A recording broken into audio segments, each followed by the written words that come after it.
Selamat datang di channel kami, jangan lupa like dan subscribe channel di bawah ini.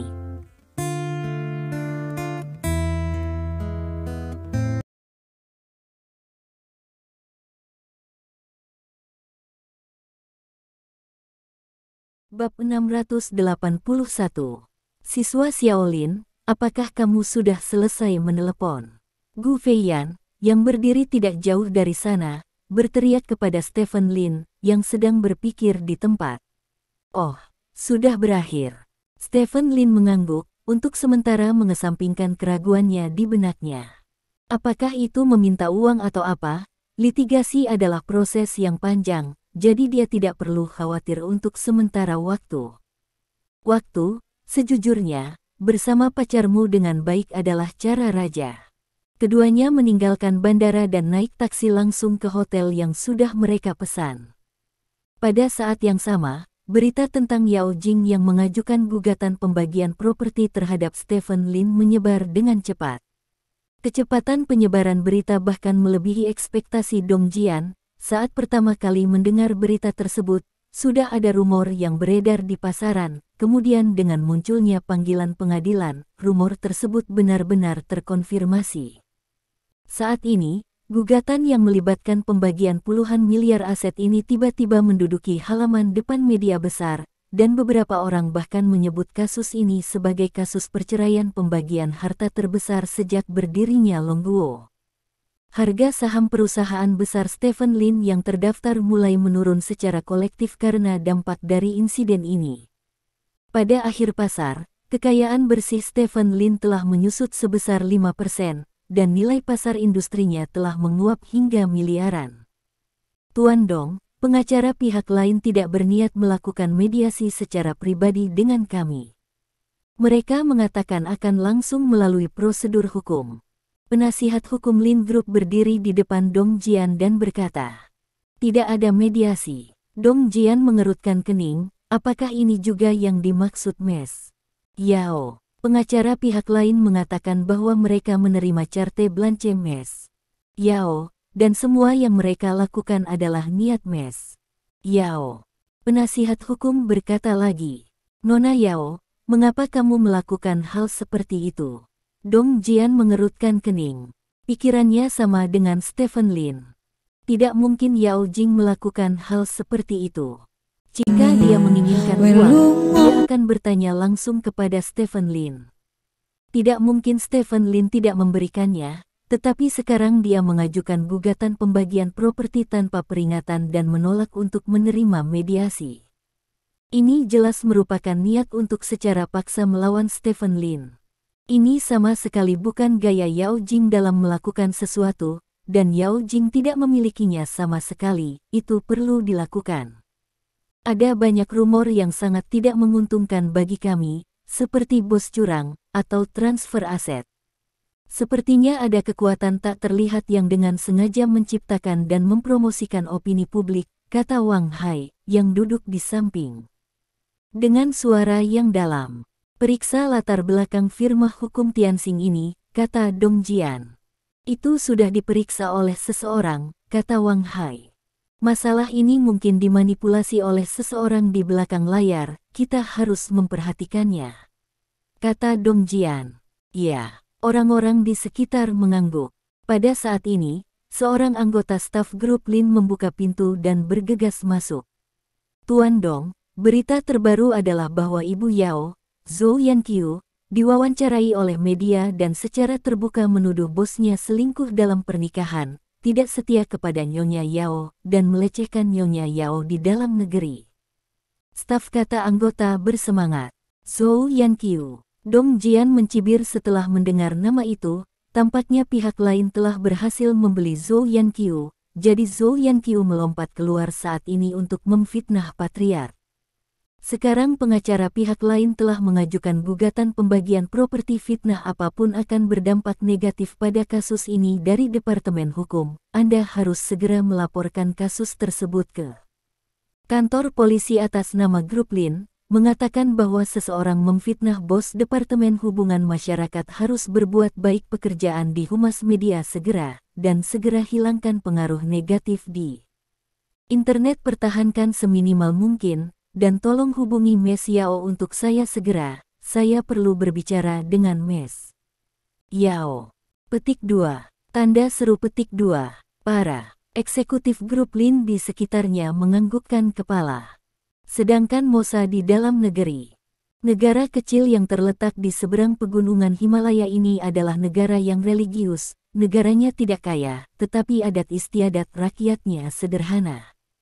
Ibu kota mereka terletak di kaki pegunungan Himalaya dengan pemandangan yang indah dan menjadi daya tarik wisata bagi banyak wisatawan. Saat ini, Yao Jing dan Song Siking berada di Dikari, ibu kota negara Mos, dan mereka sudah lama tinggal di sini. Di negara ini, baik Yao Jing dan Song Siking menemukan ketenangan yang langka. Mereka mengganti pakaian mereka yang biasa dan mengenakan jubah khas setempat. Hotel tempat mereka berdua tinggal terletak di antara pegunungan yang tertutup salju dengan pemandangan yang indah. Pada saat ini, Yao Jing dan Song Siking sedang duduk bersila di balkon terbuka, dengan bantal di bawah tubuh mereka, dan meja teh kecil di depan mereka, di mana lampu alkohol yang indah sedang menyala. Teko di atas hingga mendidih. Selain cangkir teh dan teko di atas meja teh, ada juga ponsel Song Siking dan Yao Jing. Benar-benar aneh, mengapa tidak ada sinyal saat ini? Song Siking mengangkat telepon dan melihatnya, itu menunjukkan bahwa tidak ada sinyal saat ini. Saya mendengar bahwa stasiun pangkalan sinyal terdekat rusak karena longsoran salju, kata Yao Jing. Semuanya di tempat ini bagus, tapi infrastrukturnya tidak bagus. Hanya ada satu stasiun pangkalan dalam beberapa kilometer. Jika rusak, kami harus menggunakan telepon rumah untuk melakukan panggilan. Ini menjengkelkan, kata Song Siking. Bagus tidak ada sinyal. Anda tidak perlu terpapar begitu banyak berita tidak bergizi setiap hari. Anda bisa mendengarkan musik, melihat pegunungan yang tertutup salju, dan menyaksikan matahari terbit dan terbenam. Dulu saya memiliki kehidupan seperti itu. Yang tidak pernah berani kupikirkan sebelumnya, kata Yao Jing. Apakah kamu benar-benar akan membiarkan Gu Feiyan merebut Stephen Lin? Tanya Song Siking. Ini adalah pilihan yang menentukan, bukan pilihanku. Aku tidak bisa melahirkan anak untuknya, dan aku tidak bisa menjadikannya seorang ayah. Selalu ada seseorang yang perlu melakukan hal-hal ini. Gu Feiyan sangat baik, setidaknya aku pikir dia layak untuk itu. Stephen Lin, kata Yao Jing. Kamu sangat mencintai Stephen Lin, apakah kamu bersedia memberikannya seperti ini? Song Siking bertanya dengan cemberut. Apakah aku mau atau tidak mau, apa yang bisa aku lakukan? Bahkan jika aku tidak memohon apapun untuk bersatu kembali dengannya, hasil akhirnya akan sama. Jika tidak ada kristalisasi dalam cinta, maka cinta ini tidak bisa bertahan selamanya. Sebelumnya itu bagus untuk kita, kata Yao Jing. Aku pikir kamu benar-benar gila. Song Siking memutar matanya dan berkata, Stephen Lin adalah pria yang baik, jika kamu mengatakan tidak, kamu tidak menginginkannya. Taruh padaku. Aku tidak peduli jika aku melahirkan atau tidak, dia pasti aku. Bung. Kita berbeda. Yao Jing menggelengkan kepalanya. Benar-benar berbeda. Sudah seperti ini sejak saya masih kecil. Saya akan menemukan cara untuk mendapatkan apa yang saya inginkan, dan Anda adalah seorang Buddhis. Kerajaan Mosa sangat cocok untuk Anda. Tapi, diam-diam, saya telah meninggalkan kota Siahai selama lebih dari sebulan. Aku harus kembali, ayo pergi, kata Song Siking sambil memegang tangan Yao Jing. Kamu kembalilah. Aku ingin tinggal di sini lebih lama lagi. Kudengar setengah bulan akan menjadi tahun baru dalam agama mereka.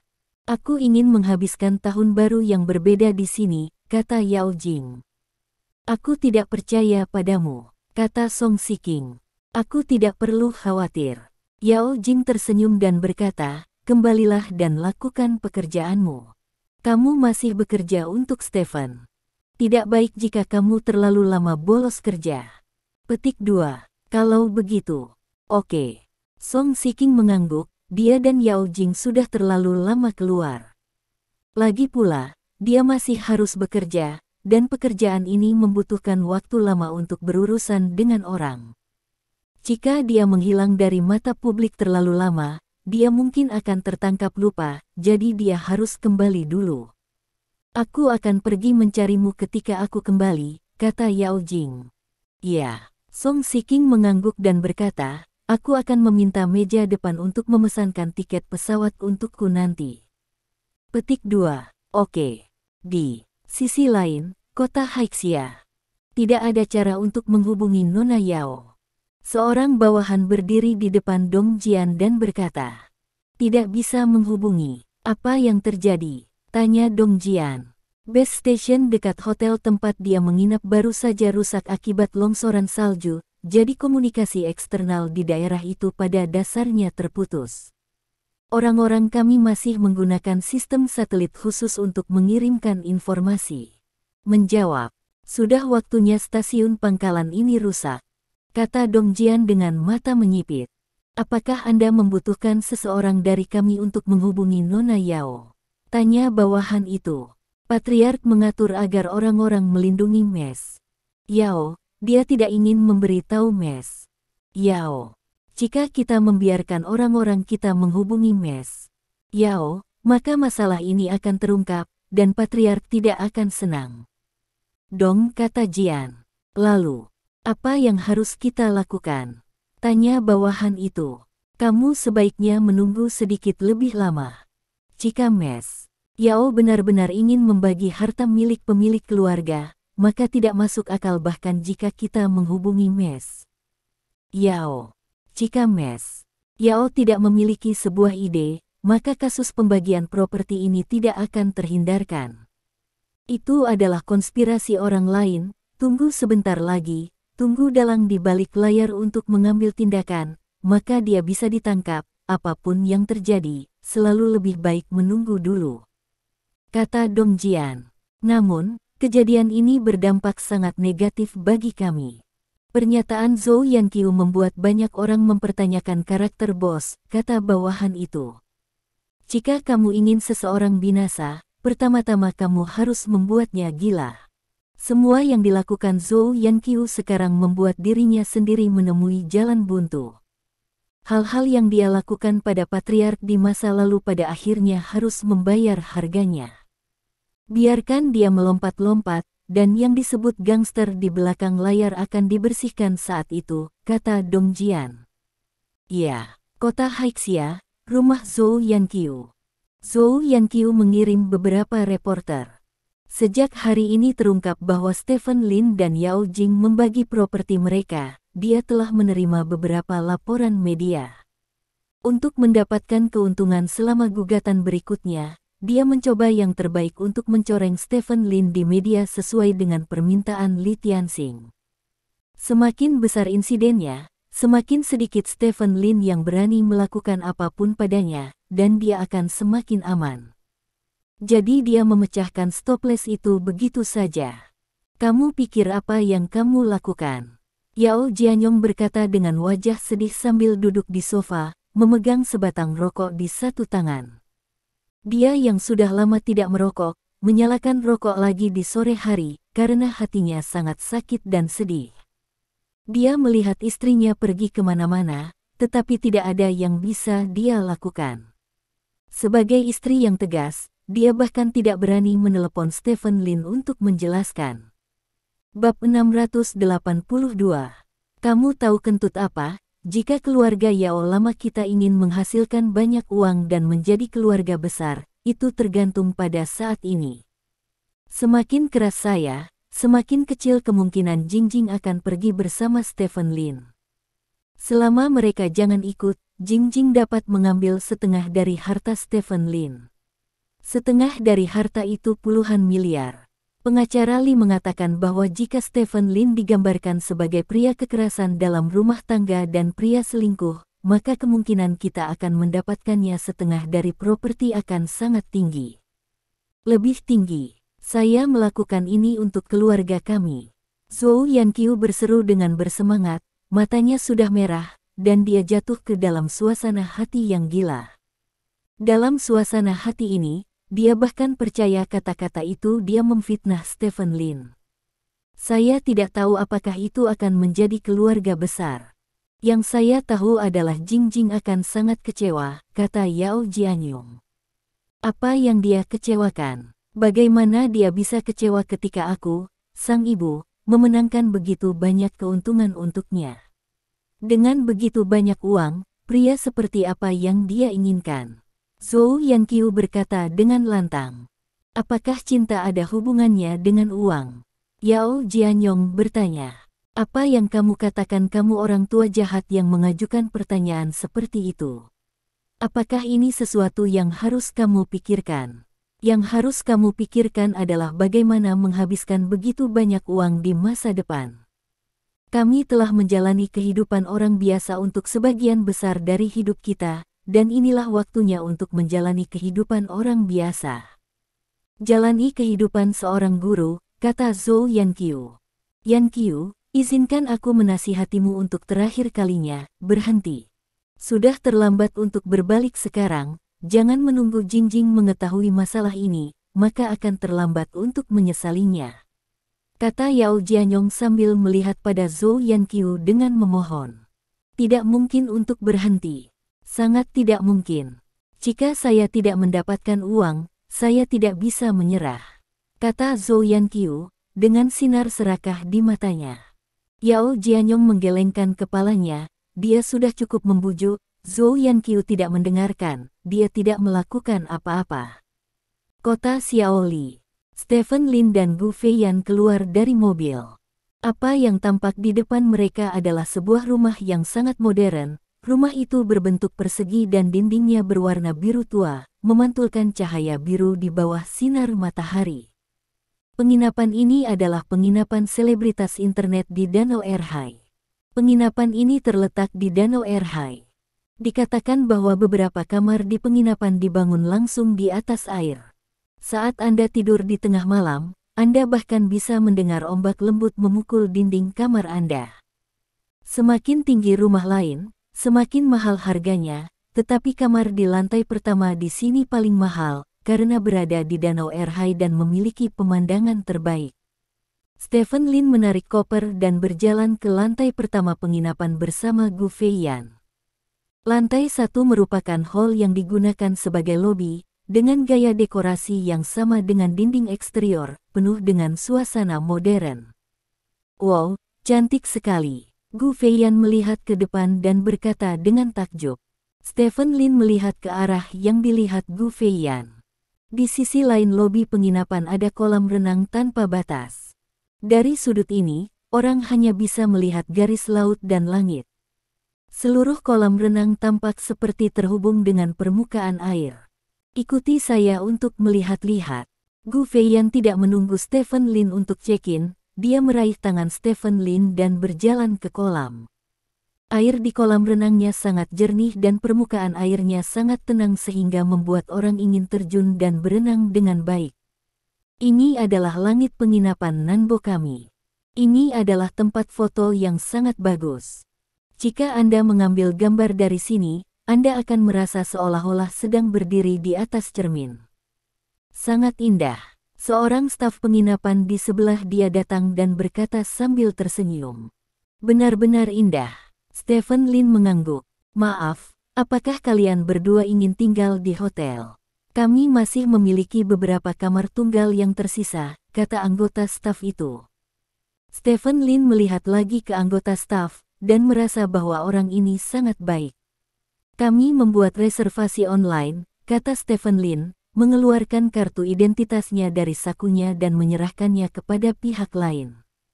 Oke, Tuan Lin, saya akan membantu Anda check-in sekarang. Anggota staf tersenyum dan mengangguk ke Stephen Lin, dan berjalan ke meja depan dengan kartu identitasnya. Ayo berenang nanti, saran Gu Feiyan. Oke, apakah kamu membawa baju renangmu? Tanya Stephen Lin. Tentu saja, kata Gu Feiyan, bersandar ke telinga Stephen Lin dan berbisik, saya telah membawa banyak pakaian renang, dapatkah Anda membantu saya mencari tahu mana yang akan dikenakan? Oke. Saya hampir tidak dapat membantu Anda melihatnya. Stephen Lin mengangguk. Dengan enggan. Enggan, jangan gunakan itu. Gu Feiyan menoleh dengan arogan. Tidak, aku benar-benar ingin membantumu melihatnya. Stephen Lin berkata dengan tergesa-gesa. Itu masuk akal, ya. Gu Feiyan mendengus genit, meraih tangan Stephen Lin, meletakkan kepalanya di bahu Stephen Lin dan berkata, aku punya firasat bahwa dalam beberapa hari ke depan, itu akan menjadi diriku. Hidup. Petik 2. Tidak, kamu akan mengalami orgasme setiap hari mulai sekarang, kamu pasti sangat bahagia, kata Stephen Lin. Kamu akan mati. Gu Feiyan mencubit Stephen Lin dengan wajah memerah. Saat ini, anggota staf yang mengambil kartu identitas Stephen Lin datang. Tuan, check-in sudah selesai. Kamar Anda adalah 101, yang juga merupakan kamar terbaik di penginapan kami. Setiap malam Anda bisa tertidur dengan suara ombak air yang sedikit, dan sinar matahari pertama di pagi hari akan bersinar melalui jendela. Di tubuhmu, saya berharap Anda bahagia dan sejahtera dalam beberapa hari terakhir di Nanbo Inn kami, kata staf sambil menyerahkan kartu kamar kepada Stephen Lin. Terima kasih. Stephen Lin tersenyum dan mengangguk ke staf, lalu menarik Gu Feiyan ke arah 101. Pada saat ini, beberapa orang lagi masuk ke pintu penginapan. Pemimpinnya adalah seorang pria yang memegang stabilizer gimbal dengan ponsel di atasnya, diikuti oleh seorang pria dan seorang wanita yang sedang memegang barang bawaan. Pria terkemuka berkata sambil berjalan, saudaraku, hari ini kita di sini untuk check-in di Nanbo Inn, sebuah penginapan selebritas internet di kota Xiaoli. Penginapan ini tidak murah. Kamar standar paling umum berharga 1.000 sehari. Anda di sini hari ini. Sudah berakhir, astaga Ai, aku akan memberimu pengalaman mendalam tentang hotel selebriti internet ini dalam beberapa hari ke depan. Aku akan memberimu evaluasi hotel yang paling objektif. Setelah mengatakan ini, pria itu mengulurkan tangannya dan menekan telepon, lalu meletakkan telepon. Dia bangkit dan berjalan langsung ke meja depan. Selebriti internet, kata Gu Feiyan dengan suara rendah. Kamu kenal dia? Stephen Lin bertanya. Aku tahu, selebriti internet Tianai di Kuaishou, aku hanya menontonnya di video kecil, tapi aku tidak berharap melihat orang sungguhan, kata Gu Feiyan. Haruskah aku memberimu tanda tangan atau sesuatu? Stephen Lin bertanya sambil tersenyum. Tidak perlu, aku baru saja menonton video pendeknya, dan aku bukan penggemarnya, ayo kembali ke kamar, kata Gu Feiyan. Stephen Lin mengangguk, dan menarik Gu Feiyan kembali ke kamar. Kamar yang indah. Ketika Gu Feiyan masuk ke ruangan, dia mengeluarkan seruan yang tulus. Ruangan itu sangat besar, dengan lantai kayu berwarna coklat di lantai, jendela Prancis besar di depan, dan balkon kayu di luar jendela Prancis, dan di luar balkon terdapat danau air hai yang luas. Gu Feiyan dengan bersemangat berlari ke jendela dari lantai ke langit-langit dan membukanya. Angin dari danau air hai bertiup ke dalam ruangan, membawa semburan kesejukan. Gu Feiyan berjalan ke balkon kayu, menyandarkan tubuh bagian atasnya di pagar pembatas balkon dan melihat ke bawah. Di bawahnya ada air danau yang jernih dan transparan, dan bahkan beberapa ikan kecil terlihat samar-samar berkeliaran di air danau. Stephen Lin berjalan di belakang Gu Feiyan dan merangkul pinggang Gu Feiyan. Gu Feiyan bersandar sedikit pada Stephen Lin, dan keduanya hanya melihat pemandangan tanpa berbicara. Saat itu, jendela kamar di sebelah mereka terbuka. Selebriti internet Tianai itu berjalan ke balkon. Hehe, pemandangannya sangat bagus, kata Tianai sambil melihat ke samping. Ketika dia melihat Gu Feiyan, matanya tiba-tiba menyala. Oh, ada wanita yang sangat cantik. Tianai menatap Gu Feiyan dan berseru. Gu Feiyan melirik Tianai dan tersenyum ramah. Tianai segera berbalik dan kembali ke kamar, dan kembali ke balkon setelah beberapa detik, tetapi dia memiliki gimbal ponsel dan ponsel di tangannya lebih dari sebelumnya. Tianai mengarahkan kamera ponsel ke Gu Feiyan, lalu menekan tombol perekaman video. Gu Feiyan sedikit terkejut, dia tidak suka menjadi pemandangan di kamera beberapa orang yang tidak penting, jadi dia segera menoleh dan masuk ke kamar. "Hei, cantik, jangan pergi, ayo berfoto," teriak Tianai. Apakah tidak apa-apa menembak seseorang seperti ini tanpa persetujuan mereka? Stephen Lin bertanya dengan cemberut. "Ini hanya untuk mengambil foto, saudara, jangan pelit." "Saya Tianai," kata Tianai sambil tersenyum. Tepat ketika Stephen Lin hendak mengatakan sesuatu, Gu Feiyan, yang sudah berjalan kembali ke kamar, melambai padanya, berhenti bicara, masuk. Petik 2. Stephen Lin mengangguk, melirik Tianai, lalu berbalik dan berjalan kembali ke kamar, menutup jendela dari lantai ke langit-langit. "Apakah selebritas internet begitu tidak sopan sekarang?" Stephen Lin bertanya. Video paling populer Tianai menipu orang yang lewat. Orang ini juga berani dalam melakukan sesuatu. Gayanya seperti ini. Abaikan saja dia. Ambil saja foto, dan kamu tidak akan kehilangan sepotong daging pun. Gu Feiyan tersenyum dan menarik Stephen Lin berkata dengan tangannya. "Kamu murah hati," kata Stephen Lin. "Lalu apa lagi yang bisa kita lakukan? Bertengkar. Kita harus tinggal di sini selama beberapa hari lagi. Menikmati hidup adalah hal yang paling penting," kata Gu Feiyan. "Masuk akal." Stephen Lin mengangguk, pergi ke tempat tidur dan duduk, lalu berkata kepada Gu Feiyan, "Apakah kamu tidak ingin menunjukkan baju renangnya? Cepatlah." Petik 2. Kenapa khawatir, aku akan mandi dulu," kata Gu Feiyan, lalu berbalik dan berjalan ke kamar mandi. Suara air mengalir segera datang dari kamar mandi. Stephen Lin melihat ke pintu kamar mandi, di mana sosok samar-samar terlihat. Stephen Lin menjilat bibirnya, merasa agak kering. Saat ini, pintu kamar mandi terbuka sedikit. Wajah Gu Feiyan muncul dari balik pintu.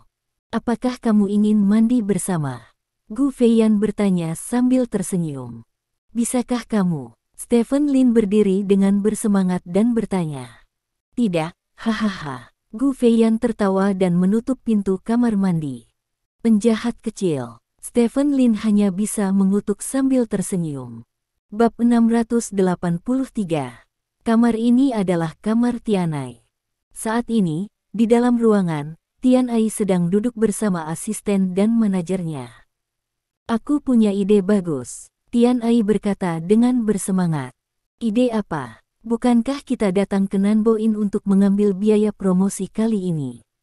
Asisten wanita di sebelahnya berbisik. "Tidak masalah, biaya promosi masih bisa diambil dari mereka. Aku punya ide lain. Tadi ada pasangan muda di kamar 101. Gadis itu terlihat sangat tepat waktu, dan dia terlihat sedikit genit. Bagaimana kalau kita masuk ke sini?" "Ya, tantangannya adalah memutuskan pasangan dalam 3 hari. Tianai berbisik. "Sialan, putus pasangan dalam 3 hari. Tidak mungkin, bukan?" kata manajer pria di samping. "Bagaimana tidak mungkin? Tidak ada pasangan di dunia ini yang tidak bisa putus. Bahkan jika kita tidak bisa putus, melakukan tantangan seperti itu pasti akan membuat video kecil kita populer. Tidak peduli apa, kita akan membuat banyak uang. Tantangan ini belum pernah dilakukan oleh siapapun. Saya sudah melakukannya, pahlawan wanita cantik siap pakai, tidak perlu mengeluarkan uang sepeser pun, dan tantangannya sendiri sangat topikal. Jika karakteristik ini digabungkan, akan sulit bukan untuk menjadi populer." Tianai berkata dengan penuh semangat. "Sepertinya masuk akal," kata asisten wanita itu. "Tapi itu agak terlalu rendah." Manajer itu mengerutkan kening. "Ada apa? Beritahu mereka setelah tantangan selesai bahwa kami merekam video spoof. Semua orang tahu itu adalah spoof, jadi tidak masalah jika kita tidak bisa melakukannya," kata Tianai. "Selain itu, lebih mudah marah jika kamu melakukannya sekarang, selama kamu tidak melanggar hukum." Asisten wanita itu juga berkata. "Oke, apa yang akan kamu lakukan?" tanya manajer. "Rekam video dulu, saya baru saja mengambil video dari 2 orang itu, dan saya akan mengeditnya ketika saatnya tiba," kata Tianai, mengangkat telepon dan mengarahkannya ke dirinya sendiri, lalu menyalakan fungsi perekaman. Saudaraku, hari ini aku akan meluncurkan tantangan yang belum pernah terjadi sebelumnya. Dalam 3 hari, aku akan memutuskan pasangan yang penuh kasih. Haha, bukankah itu mengasyikkan? Katakan, kakak Tianai melakukan ini untuk orang lain. Nah, jika hubungannya sangat kuat, tidak mungkin aku memutuskannya. Jika ada masalah dengan hubungan itu, ada baiknya keduanya segera putus. Pasangan yang ada di video tadi adalah tantangan kita kali ini. Please tunggu dan lihat apakah tantangannya akan berhasil dalam 3 hari. Setelah merekam video ini, Tianai meletakkan ponselnya, lalu berkata kepada asisten wanita, kembali dan edit video ini ke video yang baru saja saya rekam. Di bawah adalah video pasangan itu. Petik 2. Oke. Asisten wanita itu mengangguk. Oke. Mari kita kesampingkan masalah ini untuk saat ini. Kalian cari di sekitar ruangan untuk melihat apakah ada sesuatu yang bisa diributkan, kata Tianai. Baik, asisten dan manajer bangkit dan menggeledah ruangan bersama. Tujuan mereka adalah menemukan tempat-tempat buruk di ruangan itu, memotretnya, dan kemudian membawa barang-barang ini ke pemilik penginapan. Tujuannya sangat sederhana, yaitu memanfaatkan hal-hal tersebut untuk meminta biaya promosi. Inilah yang disukai banyak selebritas internet. Pergi ke beberapa toko selebritas internet dan pura-pura check-in, lalu cari tahu kekurangan toko ini. Setelah Anda menemukannya, Anda akan pergi ke bos untuk meminta biaya promosi. Jika bos tidak membayar, Anda akan membeberkan kekurangan toko ini keluarlah. Jika bos memberikannya, maka video yang diposting di internet tidak akan memiliki kekurangan tersebut dan akan diganti dengan pujian. Saat ini, Stephen Lin dan Gu Feiyan tidak tahu bahwa mereka berdua telah menjadi target tantangan Tianai. Tianai berjalan ke balkon dan menoleh untuk melihat balkon di sebelahnya. Meskipun tidak ada seorang pun di balkon, masih ada bayangan Gu Feiyan di mata Tianai.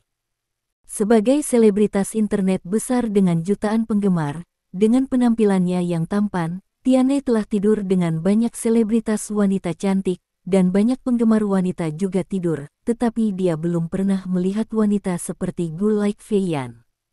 Adegan Gu Feiyan berdiri di balkon bersandar di pagar untuk melihat ke kejauhan telah terpatri dalam benak Tianai. Alasan mengapa Tianai ingin menantang adalah, di satu sisi, untuk membuat materi video, dan di sisi lain, sebenarnya untuk dirinya sendiri. Jika dia benar-benar dapat membubarkan pihak lain, bukankah dia akan memiliki kesempatan untuk memanfaatkannya? Memikirkan sosok dan penampilan si cantik, Tianai merasa panas di sekujur tubuhnya. Ini benar-benar murah untuk pria itu, haruskah itu berantakan di kamar sekarang? Tianai berpikir sendiri sambil melihat ke jendela Prancis yang tertutup. Saat ini, di kamar Stephen Lin, Gu Feiyan membuka pintu kamar mandi dan berjalan keluar. Dia mengenakan baju renang one piece putih susu, dengan leher V yang dalam di tengah, dan lapisan tule di kerahnya, yang sedikit menutupi tubuh anggun Gu Feiyan, tetapi setelah direndam dalam air, itu mungkin tidak transparan. Apa bedanya? Bagaimana? Gu Feiyan bertanya. Tampan memang tampan, tapi kainnya terlalu sedikit, kata Stephen Lin sambil mencubit dagunya. Tidak banyak, saya pikir itu cukup banyak, Gu Feiyan berbalik dan berkata. Terlalu sedikit, ubah. Stephen Lin menggelengkan kepalanya. Lihatlah penampilan pelitmu, Ham. Gu Feiyan mendengus genit, lalu berbalik dan berjalan kembali ke kamar mandi. Ketika dia keluar lagi, baju renang di tubuhnya telah berubah menjadi merah. Baju renang ini bukan one piece, tubuh bagian atas lebih seperti balutan olahraga, dan tubuh bagian bawah adalah sepasang celana renang dengan sedikit kain perut rata. Gu Feiyan tampil sempurna di depan Stephen Lin. Bagaimana dengan yang ini? Gu Feiyan meletakkan tangannya di pinggul dan berbalik di depan Stephen Lin. Merah terlalu jelek, kata Stephen Lin. Tidak berfungsi lagi. Kalau begitu aku akan mengubahnya lagi, kata Gu Feiyan, dan berjalan ke kamar mandi lagi. Setelah mengganti beberapa set pakaian renang, Stephen Lin tidak terlalu puas, entah gayanya terlalu tua atau tidak cocok dengan sosok Gu Feiyan. Baru setelah Gu Feiyan mengenakan baju renang One Piece yang menutupi seluruh tubuhnya, Stephen Lin mengangguk puas.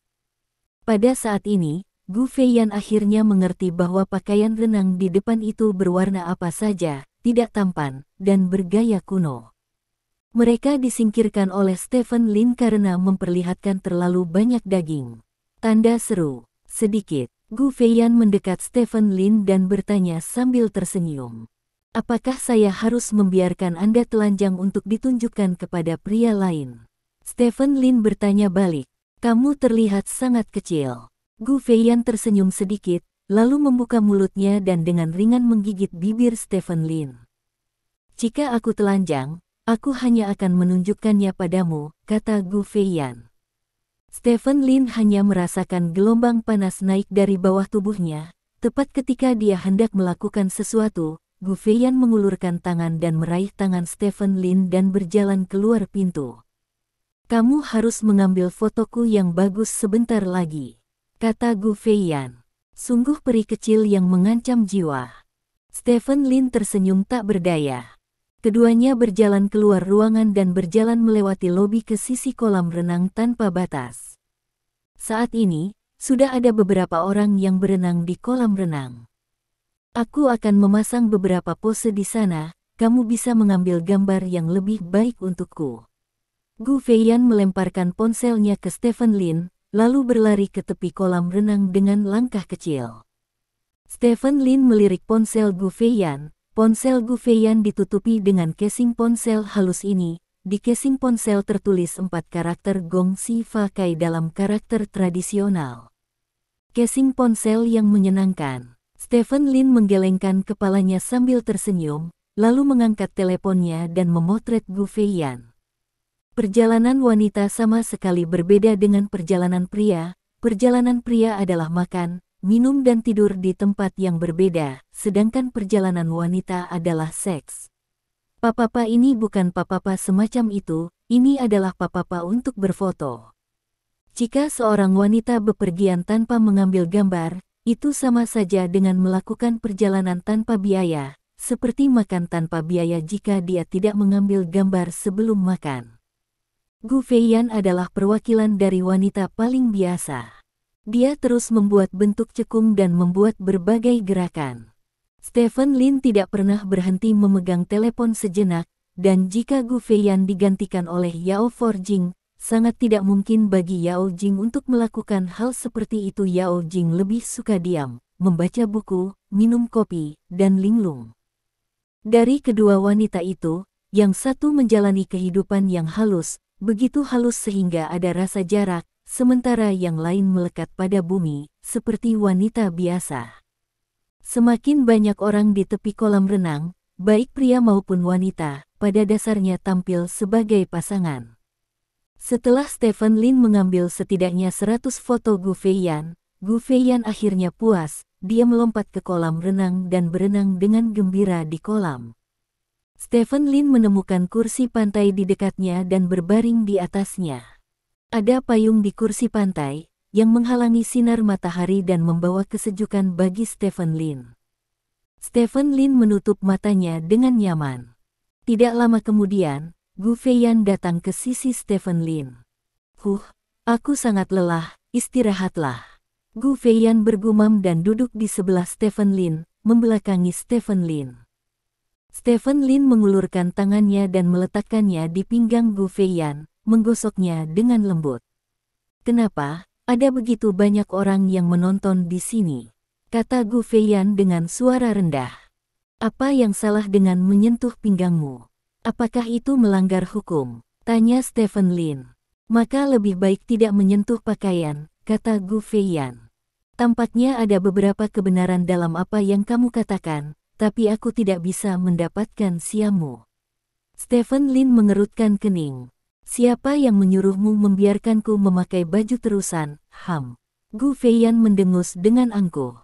Pada saat ini, Stephen Lin menyesal membiarkan Gu Feiyan memakainya dengan sangat konservatif.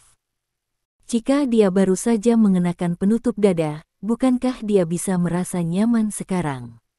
Saat ini, Tianai berjalan dari samping sambil memegang gimbal ponsel dan ponsel. Bagaimana kabarmu, dua tetangga? Tianai menyapa Stephen Lin dan Gu Feiyan sambil tersenyum. Halo. Gu Feiyan mengangguk. Stephen Lin melirik Tianai dan berkata, apakah Anda merekam video? Benar, saya seorang blogger video dan saya merekam hidup saya untuk bekerja, jadi ponsel saya selalu merekam. Nama saya Tianai, Anda bisa cari aku dengan cepat. Tianai menjelaskan. Aku tahu kamu, pembawa berita selebriti internet dengan jutaan penggemar, kata Gu Feiyan. Ya, begitulah. Saat ini saya sedang mengerjakan edisi khusus Nanboin. Saya ingin melakukan wawancara dengan Anda dan hanya mengajukan beberapa pertanyaan sederhana. Saya harap Anda dapat membantu saya dengan ini. Saya akan mentraktir Anda untuk makan malam nanti. Tianai tersenyum. Tanya. Gu Feiyan tidak bermaksud menolak sama sekali, dan langsung setuju. Stephen Lin melirik Gu Feiyan, merasa sedikit aneh, Gu Feiyan ini.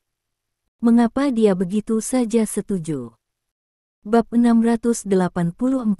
Maaf, apa hubungan kalian berdua? Tianai mengajukan pertanyaan pertamanya, yang tidak ada hubungannya dengan penginapan. Kita berdua. Menurutmu apa hubungannya? Gu Feiyan memandang Stephen Lin dan bertanya. Pasangan. Stephen Lin segera menjawab, hubungan antara keduanya telah dikonfirmasi, jadi tidak ada masalah sebagai pasangan. Hehe, aku juga bisa melihatnya. Kalian berdua sangat cocok. Lalu, apakah perjalananmu ke kota Xiaoli kali ini dianggap sebagai liburan? Bolehkah aku bertanya apa pekerjaanmu? Tianai bertanya kepada Jalan. Kami memang di sini untuk liburan. Saya seorang pengacara dan pacar saya menjalankan bisnisnya sendiri, kata Gu Feiyan. Pengacara, aku tidak berharap kamu menjadi legali blonde. Dulu aku paling suka menonton film pengacara. Pengacara wanita berjas sangat menarik, sama seperti kamu. Tianai tertawa. Terima kasih atas pujiannya. Gu Feiyan tersenyum malu-malu. Melihat ekspresi Gu Feiyan, Tianai melanjutkan, kalian berdua tidak boleh terlalu muda, kapan kalian akan menikah? Begitu pertanyaan ini muncul, Gu Feiyan dan Stephen Lin saling memandang, tidak berbicara.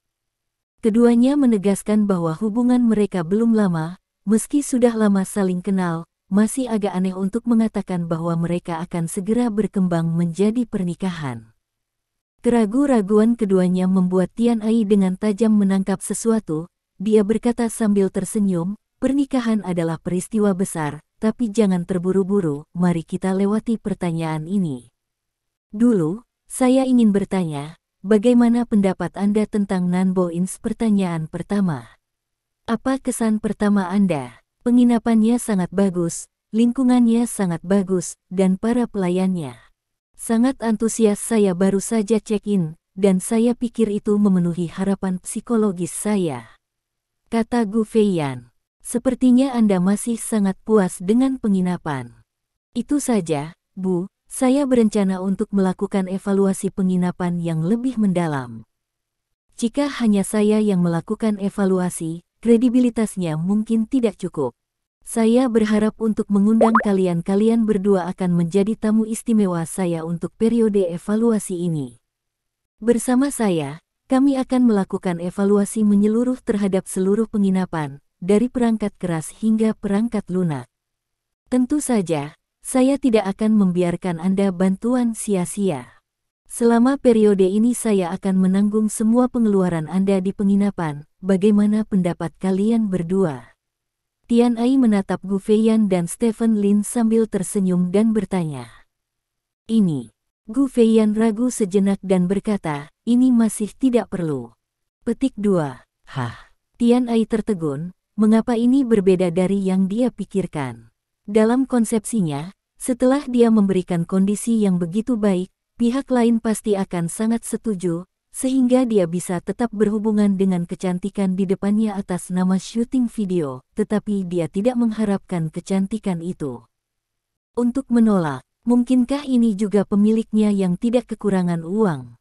Tian Ai melirik pihak lain, pria itu biasa saja, tidak ada cara lain untuk mengatakan bahwa dia kaya kecuali tampan. Wanita itu juga sangat biasa, dan baju renangnya juga sangat tua, gayanya juga tidak terlihat seperti orang kaya. Karena tidak ada kekurangan uang, mengapa menolak? Apakah karena tidak ada cukup uang? Tian Ai merasa penjelasan ini masuk akal, jadi dia segera berkata, selain menanggung pengeluaranmu, aku juga bisa memberimu beberapa biaya tenaga kerja tambahan. Petik 2. Kami di sini untuk liburan kali ini, dan kami tidak ingin menjadi terlalu banyak mengganggu. Gu Feiyan menggelengkan kepalanya, tetapi masih menolak permintaan Tian Ai. Kali ini Tian Ai tidak bisa duduk diam, dia berkata, kalian berdua, jujur saja, saya dapat memilih banyak orang, tetapi saya pikir Anda lebih cocok untuk tampil di video saya. Anda harus tahu bahwa banyak orang bahkan ingin untuk membelanjakan uang pergi ke video saya, dan Anda tidak hanya dapat menonton video saya, tetapi juga menghasilkan uang darinya. Saya pikir hal yang baik seperti itu jarang terjadi di era ini. Orang harus berhenti ketika mereka tidak terlalu serakah. Petik 2. Pacarku, saya bilang, saya tidak mau diganggu, apa kamu tuli dan tidak bisa mendengar? Melihat bahwa Tian Ai masih di sela-sela mencoba membujuk mereka, Stephen Lin berbicara dengan ketidakpuasan. Jika bukan karena Gu Feiyan yang tampaknya memberikan wajah Tian Ai, Stephen Lin akan mendorong apa yang disebut pembawa berita selebriti internet ini jauh. Maaf. Melihat ketidaksabaran Stephen Lin, Tian Ai dengan cepat meminta maaf sambil tersenyum, dan kemudian berkata, saya sangat berharap Anda bisa menjadi tamu saya, karena Anda tidak mau, lupakan saja. Terima kasih. Keduanya menerima wawancara saya, dan sampai jumpa lagi. Setelah berbicara, Tian Ai berbalik dan pergi. Kamu sangat mendominasi. Gu Feiyan memandang Stephen Lin sambil tersenyum dan berkata, orang bodoh ini tidak bisa mengerti ucapan manusia, jadi aku hanya bisa bersikap kasar. Stephen Lin mengangkat bahu tak berdaya. Benar-benar sedikit mati otak. Gu Feiyan mengangguk setuju. Kalau begitu kamu masih setuju dengan wawancaranya, apakah kamu bebas? Stephen Lin bertanya. Gu Feiyan mendengus dengan angkuh, tanpa menjelaskan apapun. Alasan mengapa dia setuju dengan wawancara Tian Ai adalah karena dia memiliki beberapa pertimbangan yang cermat. Tian Ai adalah pembawa berita selebritas internet dengan jutaan penggemar, dan videonya diposting di internet. Begitu dia dan Stephen Lin meninggalkan negara itu, semua orang akan tahu dia adalah pacar Stephen Lin. Ini adalah perilaku yang mirip dengan menyatakan kedaulatan. Dia tidak ingin memberitahu orang-orang di seluruh dunia bahwa dia telah menjadi pacar Stephen Lin, jadi ada baiknya untuk menunjukkannya melalui kamera orang lain. Ini agak bersifat kekanak-kanakan, jadi Gu Feiyan tentu saja tidak akan menjelaskannya dengan jelas kepada Stephen Lin. Di sisi lain, Tian Ai kembali ke lobi penginapan, dan bertemu dengan asisten dan manajer wanita. Bagaimana? Agen itu bertanya dengan rasa ingin tahu. Pria itu memusuhi saya. Dapat dilihat bahwa dia memiliki rasa krisis. Seorang pria hanya akan menunjukkan permusuhan ketika dia cocok untuk pria lain yang memiliki rasa krisis, kata Tian Ai sambil tersenyum, dan dia memberitahu Stephen Lin kepadanya bahwa ketidaksabaran Stephen Lin dianggap sebagai perasaan krisis Stephen Lin. Tentu saja, ini benar dalam banyak kasus. Seorang pria biasanya akan merasakan krisis ketika seorang pria aneh dan luar biasa tiba-tiba muncul di samping pacarnya, dan rasa krisis ini memanifestasikan setelah wajah adalah permusuhan. Itu pasti. Kamu tampan, kamu adalah selebriti internet besar, dan kamu punya uang. Bahkan laki-laki pun akan merasakan krisis terhadapmu. Jadi bagaimana kerja sama kalian di masa depan? Manajer itu bertanya lagi. Diganggu oleh laki-laki, saya pikir perempuan itu sepertinya punya ide, tapi laki-laki itu tidak senang. Jangan khawatir, toh, masih ada waktu. Saya hanya bertanya ke meja depan, kamar 101 sudah dibuka untuk 5 orang. Hari, Kita masih bersenang-senang butuh beberapa hari untuk berhubungan, tapi tantangan kita adalah 3 hari, cukup waktu. Kata Tian Ai. Apakah kamu begitu percaya diri? Agen itu bertanya. Tentu saja. Sudut bibir Tian Ai meringkuk, dan dia berkata, tidak ada wanita yang bisa menolak pesonaku. Tidak ada sudut dalam hidupku yang tidak bisa aku gali. Ngomong-ngomong, apakah mobil sportku sudah dibawa? Selesai. Dalam perjalanan, saya bisa sampai di sana besok pagi. Mobilnya tak ternilai harganya. Jika bukan karena syuting video pendek untuk Anda di kota Xiaoli kali ini, perusahaan akan enggan menyewa mobil sebagus itu. Kata agen itu. Saya juga menghasilkan uang untuk perusahaan. Wall keluar dari saya. Berapa banyak yang Anda investasikan pada saya? Bukankah saya menggandakannya beberapa kali dan mendapatkannya kembali untuk perusahaan?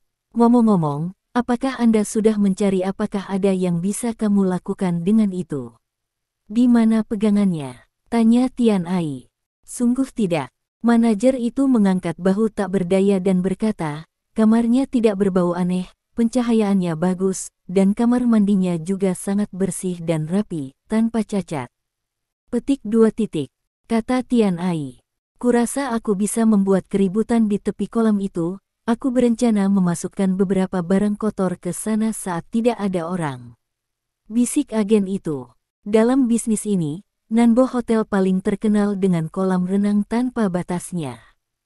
Menempatkan beberapa barang kotor di dalamnya pasti akan memberikan efek terbaik, kata Tian Ai. Hal ini harus dilakukan pada malam hari ketika tidak ada orang di sekitar. Sulit dilakukan dengan terlalu banyak orang saat ini, jadi kembalilah pada malam hari. Kata manajer. Baiklah, bagus. Di sini mereka berdiskusi tentang menambahkan sesuatu ke kolam renang, dan di sisi lain, Stephen Lin dan Gu Feiyan meninggalkan kolam renang bersama. Setelah diejek oleh Tian Ai, keduanya kurang tertarik, jadi mereka hanya membuat janji untuk berbelanja di kota kuno terdekat. Mengenakan pakaian sederhana, keduanya pergi ke jalan. Di Danau Erhai adalah kota kuno bernama Suanglang. Kota kuno adalah gaya khas kota Guchun di barat daya, karena bukan hari libur, tidak banyak orang di kota kuno. Di pintu masuk kota kuno, banyak orang yang mengenakan pakaian Raja Kera dan Zhu Baji berfoto bersama mereka. Biayanya 20 yuan untuk berfoto. Kalau soal uang, konon dihitung dengan kepala tuhet basis, dan lebih dari 100 yuan ditipu. Stephen Lin dengan senang hati menyaksikan Gu Feiyan membayar uang dibandingkan dengan sejumlah kecil uang yang ditipu. Stephen Lin lebih suka melihat Gu Feiyan ditipu. Namun, Gu Feiyan bukanlah orang yang baik. Setelah membayar uangnya, dia segera menelepon hotline pengaduan turis di Gucheng, dan kemudian dengan jelas memberitahu pihak lain tentang identitas pengacaranya. Dalam waktu kurang dari 5 menit, sebuah mobil manajemen kota bergegas dan menangkap semua wukong baji di gerbang kota. Mereka tidak hanya memberikan kompensasi kepada Gu Feiyan untuk harga aslinya, tetapi mereka juga memberi Gu Feiyan beberapa tempat wisata, tiket atau semacamnya.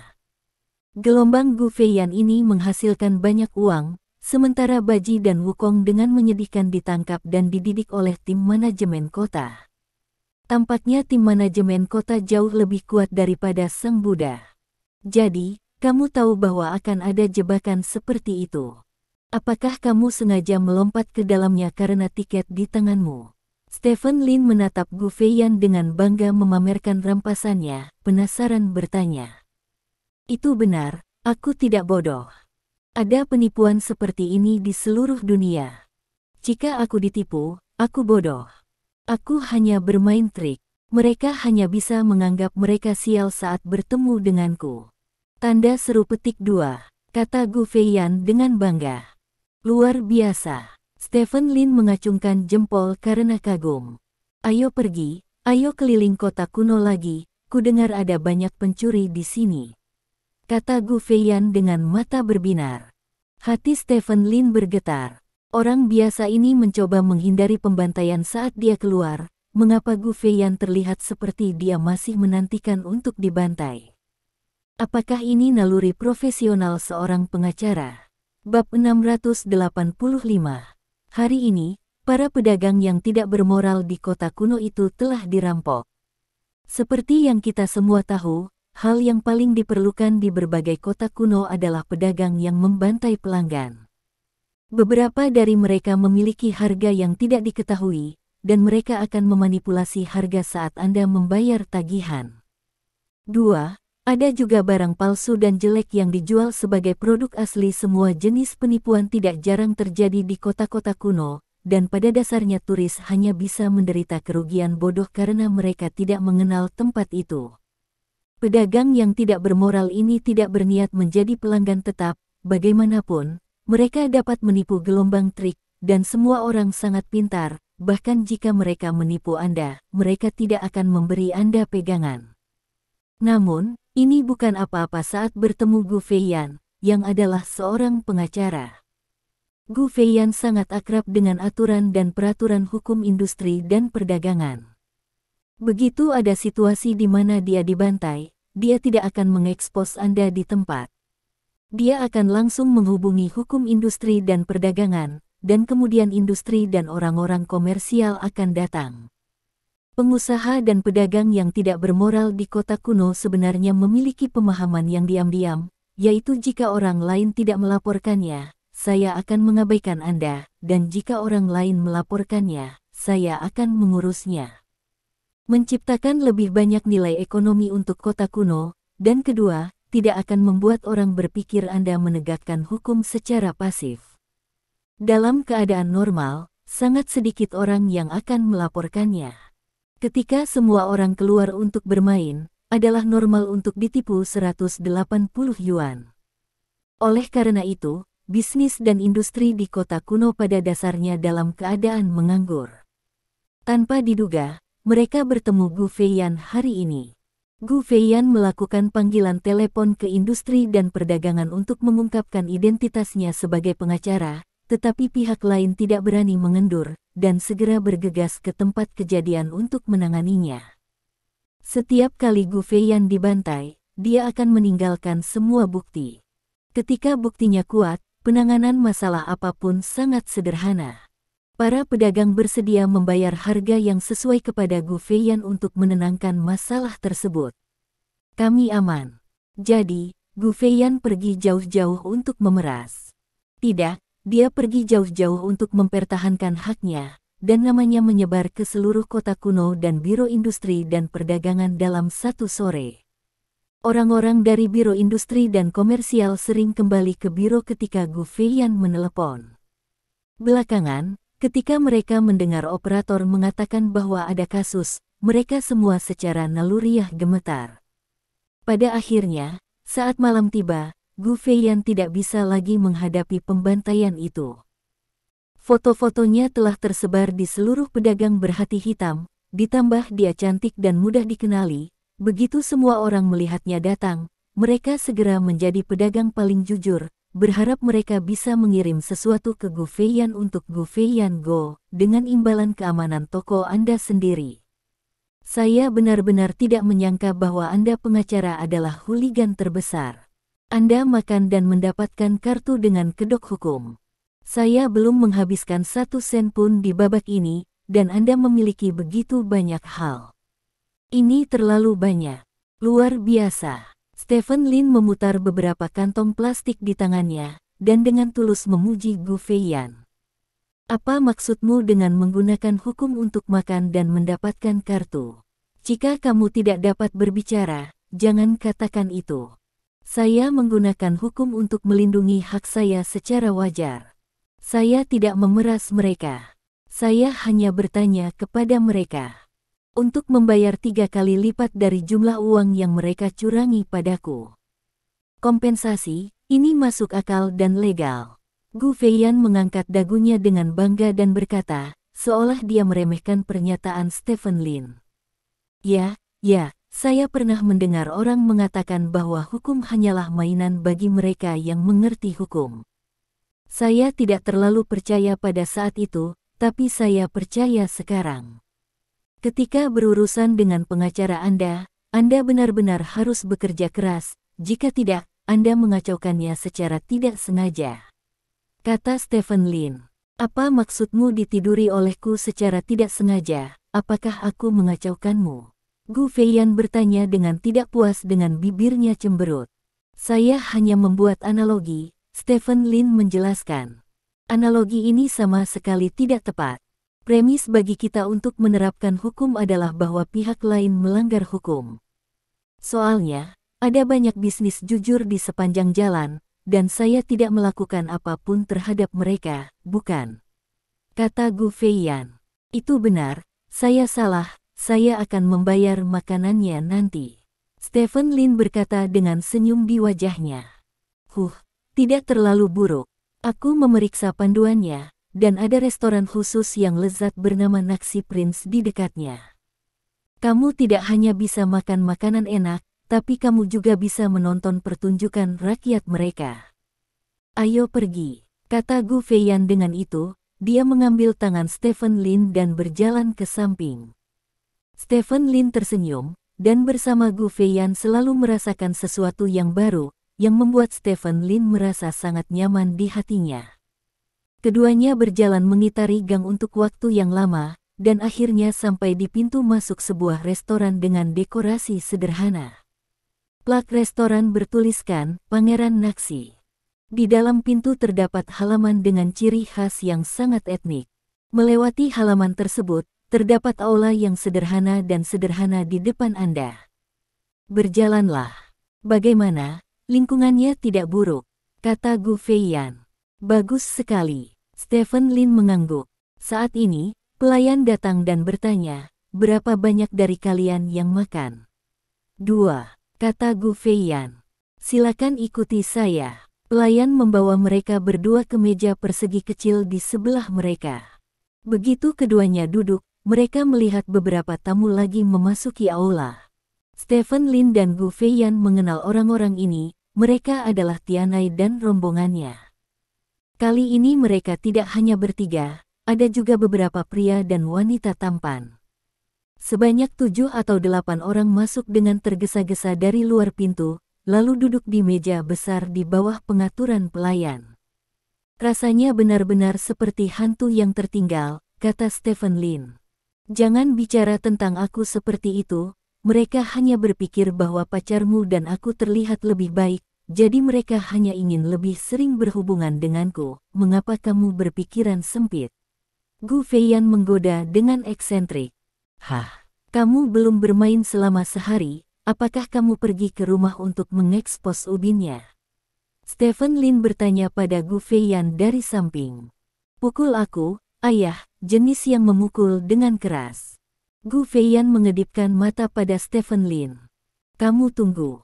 Stephen Lin mendengus dingin, menatap Gu Feiyan dengan kejam dan berkata.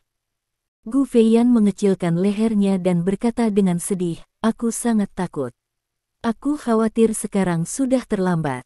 Stephen Lin berkata dengan senyum mengerikan, kamu benar-benar membuatku marah.